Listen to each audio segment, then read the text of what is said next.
So, the title of my presentation looks a little ambitious, and trying to build a monetary, a theoretical framework for social currencies from the viewpoint of monetary theory, especially heterodox theory.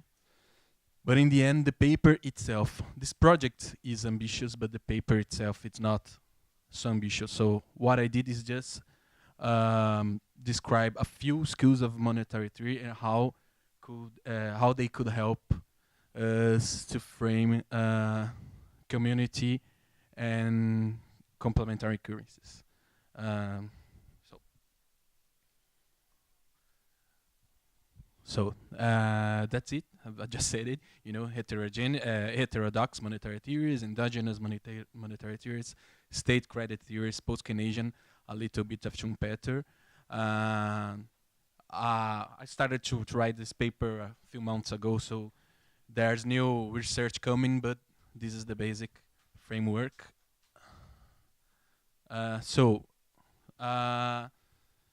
My starting point is that orthodox views on money, which I'm saying here is neoclassical in general. Even when I talk about monetarism, monetarist school, Milton Friedman or neoclassical, Robert Lucas, I put them on a label of neoclassical just to make it simple, okay? So because it's the same heritage, in the end, it's quantity theory of money. In the end, yeah, basically, okay. So why not? Why not then? Because they are based, first of all, on methodological individualism. So they reduce the complexity into individual, a self-interested individual who seeks to maximize his utility. So, like in this graphic, it's a classic dilemma, let's say, of rational individual who has money and the other assets, let's say bonds or shares, whatever. So depending on what happens to interest rates, for example, he will change his budget curve. The budget curve is the one that goes from M line to Z line or M2 lines to Z2 lines, okay? And that other curve, it's an utility curve, you know? The utility curve, in any point of that utility curve would be okay for this individual, be good. He will know the amount of money and the amount of assets where this utility curve touches his budget curve. So in a classical microeconomic foundations of neoclassical economists, if, for example, interest rates rise, his budget curve changes, and to Z2 lines. So he will touch the point B, not the point A anymore. So the individual you get the B amount of money and other assets and bonds or shares or whatever. So this individual is just maximizing utilization. That's how he works and he performs in the market, in the monetary market. So this is pretty much the foundation of neoclassical view. Even though in the end, Friedman, for example, in Friedman and Schwartz in the work of 1963, they, let's say, they reinforce the quantity theory of money, stating that money only depends on income. Okay, money is neutral. The amount of money that the agents demand depends. Most of it depends on aggregate supply. That's what really determines the economic level of activity. Okay, not money. Money is neutral. So that's their conclusion. So inspired, the individual would choose between bonds and money, and he looks on the interest rates. In the end, interest rates wanna have much impact on demand for money, according to Friedman and Schwartz. Okay, so in the end, that's their foundation. So individual methodological individualism. Money purely is a medium of exchange that is neutral money. Also, money, according to this school, is associated with price disturbances. So money is just something, it's just a quantity that you have to control in order not to disturb the economy, not to boost inflation. Okay, so this is pretty much the landmark of neoclassical schools, including today the views of central banks in general, with a little exception maybe of Federal Reserve, maybe, but central bank here in Europe and many other countries, yeah, they need to control money. Money is something you have to control because it causes disturbances. Okay, economy works better if money is controlled because money will if it's controlled, it will reflect the perfection of the market.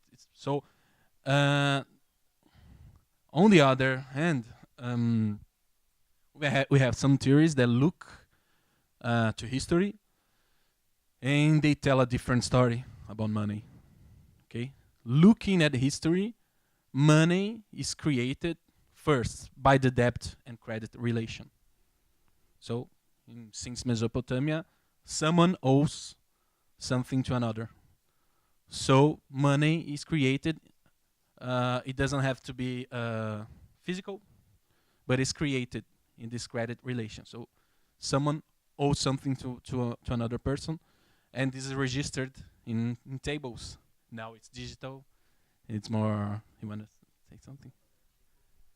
Sorry? Yeah. Yes. The double entry bookkeeping is a very old practice, and still the practice right. And so it starts with debit, and when society gets more complex, this debit becomes universal.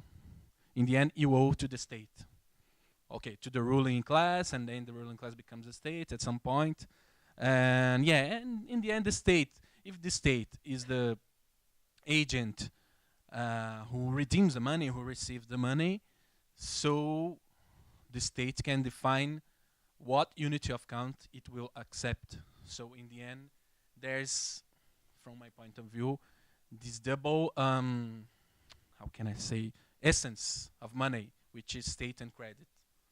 So that's it. Money is the measure and not something to be measured, according to Ingen and Knapp. Okay. Also, according to Ray and mostly and mainly Agliatan and Orlean, money results from complex social interactions, from labor division. Agliatan Orlean will say that money comes as an institution to regulate the violence between economic relation. There would be some violence, some a mutual exploitation, and so money comes as an institution to mediate this, let's say, this violence. And well, how can this help understanding community currencies? I think when you create a currency in a community level, and I think it could say a lot about also local currencies, not just community currencies, but currencies issued, B2B currencies, or currencies issued by local governments. I think it also fits well. Anyway, there is some kind of authority. In the end, there is some kind of the group which organizes, or the authority could be in between all the community, the territory, a symbolic authority. But in my opinion, I might be wrong. I still have a lot of readings to make, but I have seen some authority, not the state, but a community organization or the local government or an NGO. So it fits with it matches a little bit with the state origins of money or the state-backed money. Okay. And also money flows from let's say, money is endogenous, so it's created within the market and within the economy. So the demand for credit creates money. So also, I tend to believe, I'm starting from the bottom, then I return. I tend to believe that, yes, the community currencies are a proof that this theory is valid, because if a community or a local city, a local government creates its own money, it's because it needs it somehow, even if it's for social practice, sustainable environmental practices. Well, but it's a need, it's a demand for money to do something. So it's a demand for organizing its own economy in a different way. So that's how, now coming back to the beginning of the slide, this is how endogenous theory can help us understanding community currencies. Because, okay, first of all, as stated by Keynes and many other post-Keynesians, Davidson is very clear, but there's many, Sheila Dow, Schick, and Lavoyer, and many other authors. Money does influence economy. Okay, it's not neutral. If an economy is ruled by uncertainty, so people will retain money. They will not spend it. They will not put their money in the financial markets, let's say. So there will be no funding. There will be no money circulating, or there could be not funding for investment and production. So in the end, if community currencies reduce uncertainty, they could reduce liquidity preference. So it's money that will always circulate, or circulate more than money you can retain, only expecting variations on interest rates. Okay, so this is a point. Another point is the debate between horizontalists and structuralists. The first one say that demand for money is complete endogenous and supply. Okay, so central bank is merely an actor. So money is created by the needs of the economy. So somehow, why not communities can create their own money? They create money. So this is an insight. And structuralists, they have a more, let's say, neutral opinion on this. They believe central bank has some role to do this, and central bank could reduce liquidity preference. So in between these two Keynesian views, I've tried to work, and I would try to shed light on community currency. So we have to check on the field, doing our research. So this is theoretical, and is it possible to have an horizontal curve of money supply? Okay, so yeah, you can create money within the community without disturbances, without inflation. So this money is purely endogenous, or the authorities should regulate a little bit. Just regulating liquidity preference, we don't know. So we need more research on this. Yeah, that's what I just said. Other theories, it's another thing that I was saying about Keynes and post-Keynesians. Money is not neutral, so a money injection could help economy to recover, could help an economy to grow. There's two research papers, Menezes and Croco from Brazil. They studied community bank in Brazil, and they stated that the creation of a local bank, a community bank, Banco do Bem in the southeastern Brazil, created more income to, of course, very, very poor people, very restricted in poor areas. But indeed, money is not neutral. You created money in that community, and the income increased. And also, the paper of Gomez and Helpsing about Argentinian community banks is very instructive about how in Argentina during the end of the 90s, in early 2000s, all the trueque, the network, the barter networks.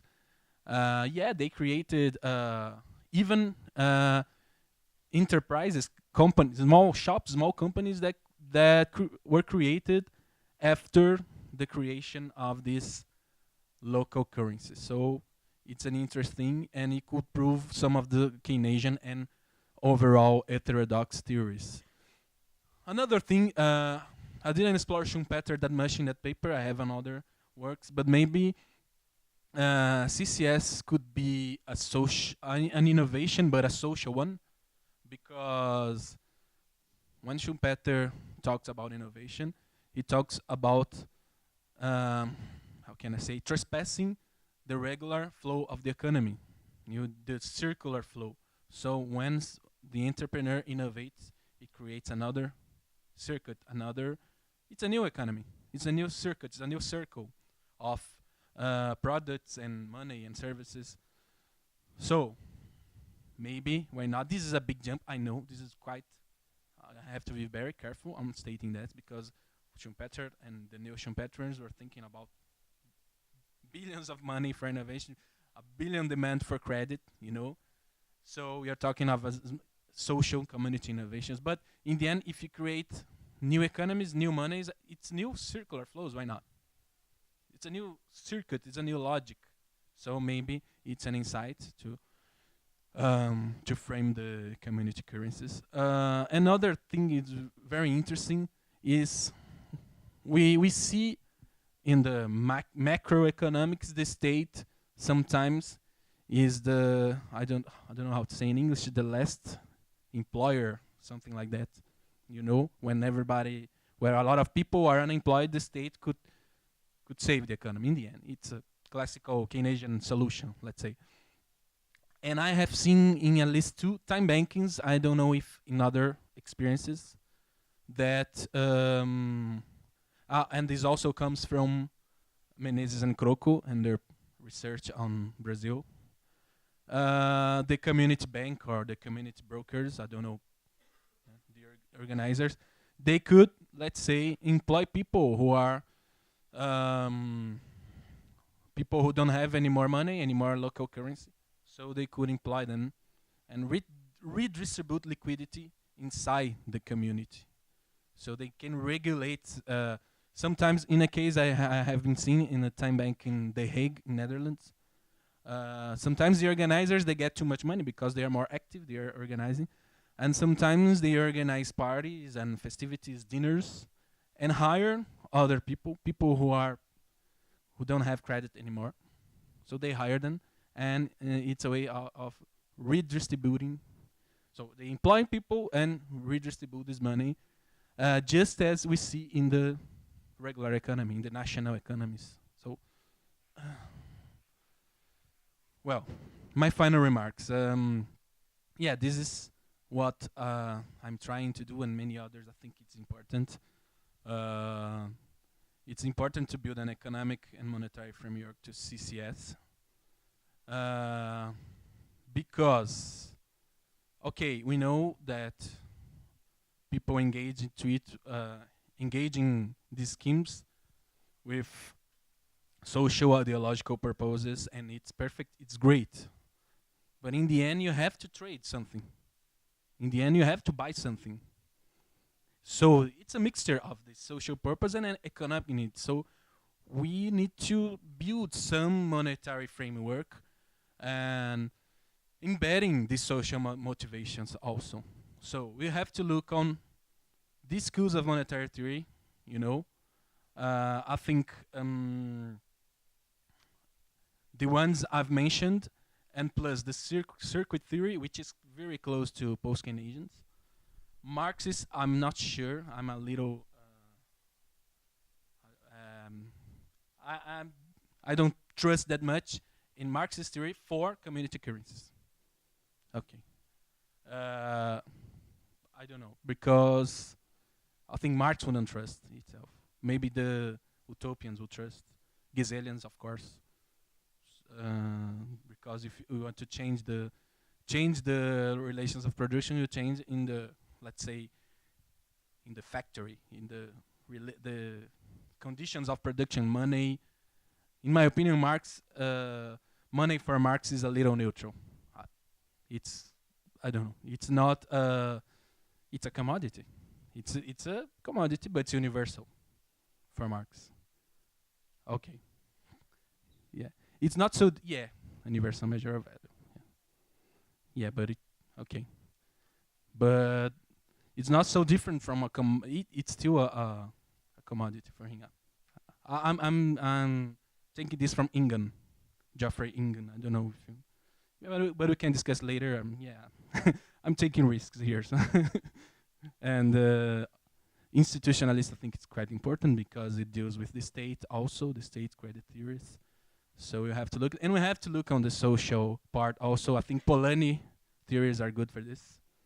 The solidarity approach, Polanyi is interesting, and others. So in the end, I think if we do this, if we try to build a monetary theory for community currencies, we also can understand money in general, the phenomenon of money, because it's a very grassroots phenomenon. You know, people creating money, and we can understand better how money is created. Looking what these people are doing, what the communities are doing. So we will help the general approach, the general monetary theory, and I hope we can improve it. Okay, so okay, that's it. Thank you.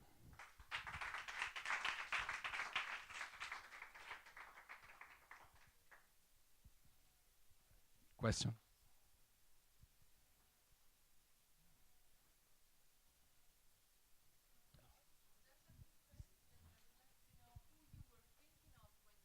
Circuit theory. What the names are about. Okay. I mean, strictly economic or it's more strictly economic? Yeah, it's different from circular economy. But I don't know that much. Circular economy is more has to do with environment, but circuit theorists are, let's say, Rochon. It's a French writer. There are many French writers. Claude Gnos. Let's say there's more. The Italian one is Careccia, Re Alfonso. Yeah, there's quite a few, and they are very related with post-Keynesians. They're not so far from Lavoisier and other post-Keynesians.